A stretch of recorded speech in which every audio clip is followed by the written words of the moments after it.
नमस्कार, आप देख रहे हैं आवाज इंडिया। महाराष्ट्र के धुले जिले से एक चौंकाने वाली खबर सामने आ रही है।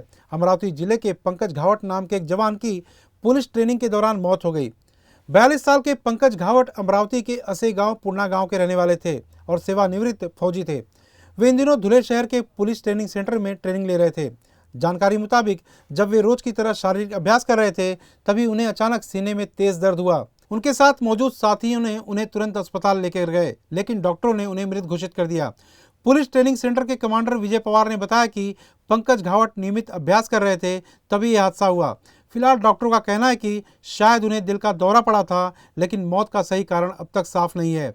पुलिस और डॉक्टरों की टीम मामले की जांच कर रही है। नवप्रविष्ट पोलीस शिपाई चेस्ट नंबर 609 पंकज लक्ष्मणराव घावट, भरतीचं घटक आहे त्यांचं नागपूर, ते राहणारे मूळचे अमरावती जिल्ह्याचे अचलपूर तालुक्याचा हा अंमलदार आहे। आज त्यांचं जवळपास इथं 8 महिन्यापासून मूलभूत पोलीस प्रशिक्षण चालू आहे। आज दिनांक 28 रोजी सकाळी रोड रन वॉक दरम्यान सदर विद्यार्थी हे कॅम्पसच्या बाहेर जाऊन वापस आले आणि गेटच्या जवळपास येत असताना त्याला थोडासा त्रास जाणवू लागल्याने त्याच्या मित्रांना त्याने सांगितलं की मला थोडा त्रास जाणवतोय। अशा पद्धतीने त्यांनी त्याला थांबवलं, बसवलं।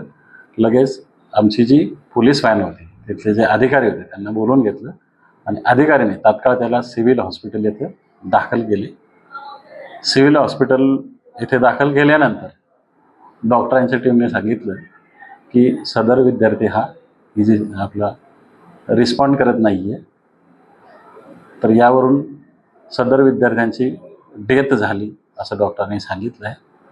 पुढची जी प्रक्रिया आहे ती आता मेडिकल कॉलेज भाऊसाहेब हिरे वैद्यकीय महाविद्यालय या ठिकाणी नेण्यात आलेलं आहे आणि पुढील रीतसर प्रक्रिया जी आहे धुळे शहर पोलीस स्टेशन या ठिकाणी जाऊन आमचे अधिकारी खबर देत आहे आणि ह्या विद्यार्थ्याचा मृत्यू कशावरून झाला हे पोस्टमॉर्टमवरून आपल्याला लक्षात येईलच।